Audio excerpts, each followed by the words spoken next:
ఈ రోజుల్లో modern life style వల్ల చాలా మందిని మొలలు అనే సమస్య ఇబ్బంది పెడుతూ ఉంది. పైల్స్. ఈ మొలల బాధకు శాశ్వత పరిష్కారం, సర్జరీ లేకుండా ఉపశమనం, ఈ రహస్యాలు తెలుసుకోవాలనుకుంటున్నారా? అయితే ఈ వీడియో మీకోసమే.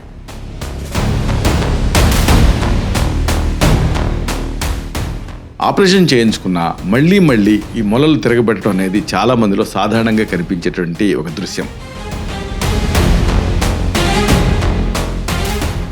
ఇంతకీ సర్జరీ తర్వాత కూడా ఈ సమస్య ఎందుకు మళ్ళీ వస్తూ ఉంటుంది తెలుసుకోవాలనుకుంటున్నారా? మనం రోజూ చేసే కొన్ని చిన్న పొరపాట్లు మొలల వ్యాధిని మరింత తీవ్రతరం చేస్తాయి. ఈ మొలల్ని మందులతో పని లేకుండా ప్రకృతి సిద్ధంగా ఎలా నయం చేసుకోవాలో తెలుసుకోవాలనుకుంటున్నారా? కూర్చొని చేసే ఉద్యోగాలు, మానసిక ఒత్తిడి ఇలాంటివి ఈ మొలల సమస్యకు ప్రధాన కారణాల కింద ఉంటున్నాయి.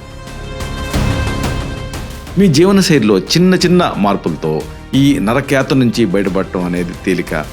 ఎలాగో తెలుసుకోవాలనుకుంటున్నారా? ఈ కీలకమైన అంశాన్ని, రహస్యాన్ని బాగా లోతుగా వివరంగా ఈ వీడియోలో మనం తెలుసుకుందాం. మిత్రులారా నమస్కారం.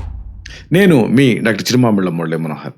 ఈ వీడియోలో చాలా మందిని ఇబ్బంది పెట్టేటువంటి మొలల సమస్య అంటే పైల్ సమస్య, దీన్ని తగ్గించుకునే పద్ధతులు, దీనికి సంబంధించిన ఇతర ముఖ్యాంశాలు, లైఫ్ స్టైల్ మోడిఫికేషన్స్, ఈ మొత్తం సమాచారాన్ని తెలుసుకుందాం. మొలలు, దీన్ని వైజ్ఞానిక టెక్నికల్గా హిమరాయిడ్స్ అంటారు. ఈ సమస్యతో బాధపడి సర్జరీ చేయించుకుంటున్నారు. ఇలా సర్జరీ చేయించుకున్న వాళ్ళు కూడా సుమారుగా 70% మందికి మళ్ళీ 2 లేదా 3 ఏళ్లలోనే ఈ వ్యాధి మళ్ళీ తిరగబెడుతూ ఉంది. కేవలం ఆపరేషన్ చేయటం వల్ల బయటకు కనిపించే ఆ ఉబ్బెత్తులు తగ్గుతాయి తప్ప ఈ వ్యాధికి మూల కారణం శరీరంలోనే ఉండిపోతుంది. ఇది ఇక్కడ కీలకమైన విషయం. ఆధునిక జీవన శైలిలో శారీరక శ్రమ లేకపోవటం, పీచు పదార్థాలు తక్కువగా ఉండేటువంటి ఆహారం తీసుకోవటం, తక్కువ నీళ్లు తాగటం, ఇలాంటి వాటి వల్ల మలబద్ధకం అనే సమస్య పెరుగుతుంది. దీనివల్ల మల విసర్జన సమయంలో ఎక్కువగా ఒత్తిడి కలిగిస్తారు, అంటే ముక్కుతారు. దీంతో ఆ నరాల మీద, ఆ మజిల్స్ మీద వాపు తయారవుతుంది. ఇలాగా ఈ వాపు తయారయ్యి ఆ టార్చర్స్గా మారుతాయి బ్లడ్ వెజల్స్ అనేది. ఇది ఈ మొలలకు మూల కారణం కింద ఉంటుంది. ఈ సమస్య దీంతో ఎక్కువ అవుతూ ఉంటుంది. ఆయుర్వేద ప్రకారంగా వాత దోషం తాలూకు అసమతులత వల్ల జీర్ణక్రియ మందగిస్తుంది. ఈ వ్యాధి ఆ తర్వాత దాన్ని అనుబంధించి వస్తుంది. జీవనశైలిలో మార్పులు, ఆయుర్వేద చిట్కాలు, సరైన ఆహార అలవాట్లే దీనికి శాశ్వతమైన పరిష్కారాన్ని ఇవ్వగలుగుతాయి. ఈ వివరాల లోతుల్లోకి వెళ్దాం. మొలలు మళ్ళీ ఎందుకు వస్తాయి? ముందు ఇది తెలుసుకోవాలి. చాలామంది మొలల సమస్య రాగానే సర్జరీ చేయించుకునే విషయం గురించి ఆలోచిస్తారు. సర్జరీ చేయించుకుంటే సరిపోతుంది కదా ఒక్కసారికి అనుకుంటారు. కానీ శరీరంలో అంతర్గత కారణాలను సరిచేయరు కదా సర్జరీ అనేది. దీంతో శస్త్రచికిత్స తర్వాత మళ్ళీ 2-3 నెలల్లోనే బాధ స్టార్ట్ అయ్యి 1 ఏడాది 2 ఏళ్లలో పూర్తిగా మళ్ళీ సమస్య వచ్చేస్తుంది. పీచు పదార్థం తక్కువగా ఉండేటువంటి ఆహారం తీసుకోవటం వల్ల ఈ మలం అనేది చాలా గట్టిగా తయారవుతుంది. అలాగే ఆహారంతో పాటుగా నీళ్లు తక్కువ తాగుతూ ఉంటారు. దీంతో కూడా ఈ సమస్య ఎక్కువ అవుతూ ఉంటుంది. దీనివల్ల మల విసర్జన సమయంలో ఆ పేగుల మీద, మెయిన్గా మజిల్స్ మీద, అలాగే ఆ నరాల మీద, బ్లడ్ వెజల్స్ మీద ఒత్తిడి ఎక్కువ పడుతుంది. స్ట్రెయినింగ్ ఎట్ స్టూల్స్ అంటారు. ఈ ఒత్తిడి వల్ల మొలలు మళ్ళీ పుట్టుకొస్తాయి. గంటల తరబడి ఒకే చోట కూర్చొని ఉండటం వల్ల పెల్విక్ ప్రాంతం అంటే పెల్విస్ ఏరియాలో రక్త ప్రసరణ అంటే బ్లడ్ సర్క్యులేషన్ అనేది తగ్గుతుంది. అక్కడ నరాలలో రక్తం గడ్డకట్టడం కానీ లేదా పేరుకుపోవటం వల్ల కానీ వాపులు తయారవుతాయి. మహిళల్లో గర్భధారణ సమయంలో వీనస్ రిటర్న్ ఉండదు. ప్రసవం తర్వాత ఆ పెల్విక్ ఫ్లోర్ మీద పడేటువంటి ఒత్తిడి కూడా మొలలకు కారణం అవుతుంది. సరే, ఈ సందర్భంగా పీచు పదార్థం గురించి, నీళ్ల తాలూకు ప్రాముఖ్యత గురించి ముందు మీరు తెలుసుకోవాలి. మొలల సమస్యను నయం చేయడంలో ఆహారం కీలకమైన పాత్ర పోషిస్తుంది. మైదాతో చేసినటువంటి పదార్థాలు, నూనెలో వేయించినటువంటి వంటకాలు, మసాలా ఆహారాలకు దూరంగా ఉండాలి. ఎందుకంటే ఇవి మలాన్ని గట్టిగా మార్చేస్తాయి కాబట్టి. దీనికి బదులుగా పీచు పదార్థం అంటే ఫైబర్ ఎక్కువగా ఉండేటువంటి పండ్లు, కూరగాయల్ని మీ ఆహారంలో భాగం చేసుకోవాలి. మెయిన్గా పండ్లు, కూరగాయలు ముఖ్యమైన పాత్ర పోషిస్తాయి. బొప్పాయి కానీ, అంజూర, అలాగే యాపిల్ ఇలాంటి పండ్లు మలబద్ధకాన్ని తగ్గిస్తాయి. అలాగే నీళ్లు కూడా, అంటే నీళ్ళని కనీసం 3-4 లీటర్లు తాగితే అప్పుడు ఆ పీచు పదార్థం అధికంగా తీసుకున్నప్పుడు ఆ నీళ్లు, పీచు పదార్థం కలిసి ఉబ్బుతాయి. దీంతో మొలలు తగ్గుతాయి. ఎందుకంటే మలబద్ధకం రాకుండా ఉంటుంది కాబట్టి.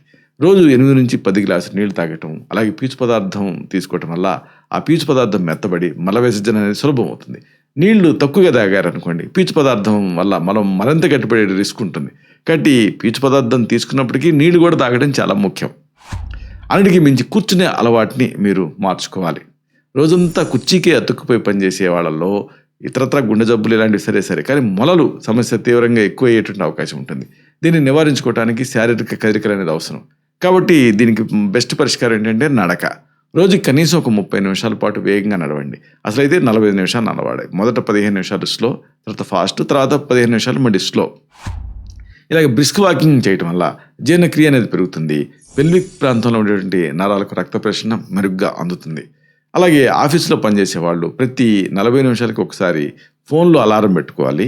అలారం మోగ్గానే సీట్ నుంచి లేచి 1-2 నిమిషాల పాటు అటు ఇటు నడవాలి. అలాగే మంచినీళ్ళు తాగటానికో ఇతర పనులకు లేవాలి. దీంతో ఆ నరాల మీద ఒత్తిడి అనేది తగ్గుతుంది. ఇలాంటి చిన్న మార్పులు చేసుకుంటే మొలలు సమస్యను అడ్డుకోవచ్చు. ఇక దీనికి ఆయుర్వేద పరిష్కారాలు ఉన్నాయి. అంటే మొలల్ని మూలం నుంచి తగ్గించడానికి అద్భుతమైన మార్గాలు ఈ పరిష్కారాలు. ఉదాహరణకు త్రిఫలా ప్లస్ నెయ్యి. రాత్రి నిద్రపోబోయే ముందు 1 చెంచా త్రిఫల పొడిని 1 చెంచాడు స్వచ్ఛమైన ఆవు నెయ్యితో కలిపి ఇంటర్నల్గా తీసుకోవాలి. ఇది వాత దోషాన్ని సమతుల్యం చేసి పేగుని శుభ్రం చేస్తుంది. మరుసటి రోజు ఉదయం విసర్జన సాఫీగా జరుగుతుంది. దీన్నే మరొక వేరియేషన్ ఏంటంటే త్రిఫలాని నీళ్ళకి కలిపి మరిగించి ఆ కషాయానికి నెయ్యి కలుపుకొని కూడా తీసుకోవచ్చు. ఇలాంటిదే మజ్జిగ. మొలల వ్యాధికి మజ్జిగ అనేది అద్భుతం, ఒక అమృతం లాంటిది. భోజనం చేసిన తర్వాత 15 నిమిషాల తర్వాత 1 గ్లాసు తాజా మజ్జిగ తీసుకోవాలి. దీంట్లో కొద్దిగా వేయించిన జీలకర్ర పొడి, అలా కాస్తంత సైంధవ లవణం అంటే రాక్ సాల్ట్ కలిపి తీసుకుంటే మరింత మేలు జరుగుతుంది. ఇది శరీరంలో వేడిని తగ్గించి పేగుల వాపుని, ఇన్ఫ్లమేషన్ని నివారిస్తుంది. దేవతలకి అమృతం ఎలాగో మనుషులకి మజ్జిగ అలాగా అంటుంది ఆయుర్వేదం. ఇక దీనికి మంచి ఔషధాలు కూడా ఉన్నాయి. ఉదాహరణకు అర్షోగ్ని బట్టి, అర్షకుటారస్ ఇలాంటివి వైద్య సలహాతో మీరు వాడుకోవచ్చు. దీంట్లో ఉండేటువంటి వేప, చిత్రమూలం, నాగకేసర్ ఇలాంటివి నొప్పిని, రక్తం పట్టాన్ని తగ్గిస్తాయి. అయితే ఈ మందుల్ని కనీసం ఒక 3 నుంచి 4 నెలలు రెగ్యులర్గా వైద్య సలహాతో వాడితేనే ఫలితం ఉంటుంది. ఉదయం ఖాళీ కడుపుతోటి 20 మిల్లీలీటర్ల కలబంద జ్యూస్ తాగటం వల్ల కూడా పేగుల్లో ఇన్ఫ్లమేషన్ తగ్గుతుంది. అలాగే ఎసిడిటీ ఒకవేళ ఎక్కువ ఉంటే 1/2 చెంచాడు అతి మధురం పొడిని, అంటే దీన్ని గోరువెచ్చని నీళ్ళతోటి తీసుకోవాలి. ఇక అన్నిటికంటే ముఖ్యంగా స్థానికంగా బాష్పస్వేదం అనేది, అంటే వేడి అనేది తగ్గటం ముఖ్యం. కాబట్టి సిజ్జుబాతు, మానసిక ప్రశాంతత ఇలాంటివి మీకు సహాయపడతాయి. మొలల నొప్పి నుంచి తక్షణమే రిలీఫ్ పొందడానికి సిజ్జుబాత్ అనేది ఎక్సలెంట్ ప్రక్రియ. అంటే ఒక పెద్ద టబ్లో గోరువెచ్చని నీళ్ళని నింపి అందులో 15 నుంచి 20 నిమిషాల పాటు కూర్చోవాలి. ఈ వేడి నీళ్లు ఆ నరాల ఇన్ఫ్లమేషన్ని, ఆ మజిల్ తాలూకు ఇన్ఫ్లమేషన్ తగ్గించి రక్త ప్రసరణని పెంపొందిస్తాయి. ఈ నీటిలో కొద్దిగా త్రిఫల చూర్ణం లేదా వేపాకు నీళ్ళని కలిపితే క్రిమినాశకంగా కూడా పనిచేస్తుంది. రోజుకి 1 లేదా 2 సార్లు ఇలా చేస్తూ ఉంటే మొలల వల్ల వచ్చేటువంటి దురద, నొప్పి తగ్గుతాయి. అన్నిటికీ మించి ఒత్తిడి అన్ని తగ్గించుకోవడం చాలా అవసరం. మానసిక ఒత్తిడి పెరిగిందనుకోండి జీర్ణక్రియ దెబ్బతింటుంది. దీనివల్ల వాతదోషం పెరిగి మొలల సమస్య తీవ్రతరం అవుతుంది. కానీ ప్రతిరోజు ఒక 10 నిమిషాల పాటు అనులోమ విలోమ ప్రాణాయామం చేయటం, మానసిక ఒత్తిడి తగ్గించుకోవటం, అవసరమైతే ధార ట్రీట్మెంట్ అని ఉంటుంది ఆయుర్వేదంలో. నుదుటి మీద ధారలాగా ఔషధ సిద్ధ తైలాన్ని పడేలాగా చేస్తాం, లేదా మజ్జిగని కూడా తక్రధార అంటారు. ఇలాంటి ప్రక్రియలతోటి ఈ ఒత్తిడి అనేది తగ్గుతుంది. పరోక్షంగా మొలల నివారణకి ఇది సహాయపడుతుంది. ముగింపుగా ఒక ముఖ్యమైన విషయాన్ని మీకు మనవి చేయాలి. మొలల సమస్య అనేది కేవలం ఒక శారీరక సమస్య మాత్రమే కాదు, ఇది మన జీవనశైలి తాలూకు లోపాలకు సంకేతం. సరైన ఆహారం తీసుకోవటం, అలాగే శారీరక శ్రమ అన్ని కూడా తగినంతగా చేస్తూ ఉండటం, అలాగే ఈ ఆయుర్వేద చిట్కాలను పాటించడం, వీటి ద్వారా ఈ మొలల సమస్య నుంచి శాశ్వతంగా మీరు బయటపడవచ్చు. శస్త్రచికిత్స కంటే మన రోజువారీ అలవాట్లు మార్చుకోవటమే మొలలకు అసలైన నిజమైనటువంటి విరుగుడు. ఇది మనం గుర్తించాలి. ఆరోగ్యకరమైన అలవాట్లే ఈ మొలల తాలూకు ఈ సమస్యను తగ్గించగలుగుతాయి. ఇలాంటి ఎన్నో వ్యాధులకి ఇది పరిష్కారం కింద ఉంటాయి. ఇలాంటి మరిన్ని ఇన్ఫర్మేటివ్ వీడియోస్ కోసం మీ ఛానల్ సబ్స్క్రైబ్ చేసుకోండి. అలాగే ఈ వీడియోలు అప్లోడ్ అవడంతో ఆ విషయం మీకు తెలియాలనుకుంటే బెల్ బటన్ క్లిక్ చేయండి. అప్పుడు మీకు ఒక నోటిఫికేషన్ వస్తుంది. ఆ నోటిఫికేషన్ క్లిక్ చేస్తే ఆ వీడియోని మిస్ కాకుండా చూడగలుగుతారు. అలాగే ఈ వీడియో మీకు నచ్చింది అనుకోండి, లైక్ చేయండి. అప్పుడు ఇది మరింత ఎక్కువ మందికి రికమెండ్ అవుతుంది. ఈ వీడియో తాలూకు పర్పస్ అనేది సర్వ్ అవుతుంది. అంటే అందరికీ ఆరోగ్యం అన్న మన అభిలాష, మన ఆకాంక్ష నెరవేరుతాయి. శతం జీవ శరదో వర్ధమానః, శతం హేమంతాన్ శతం వసంతాన్. 100 శరత్తులు, 100 హేమంతాలు, 100 వసంతాలు వర్ధిల్లుతూ జీవించండి. Stay healthy, stay happy, be positive, keep smiling. Love you all. శుభం.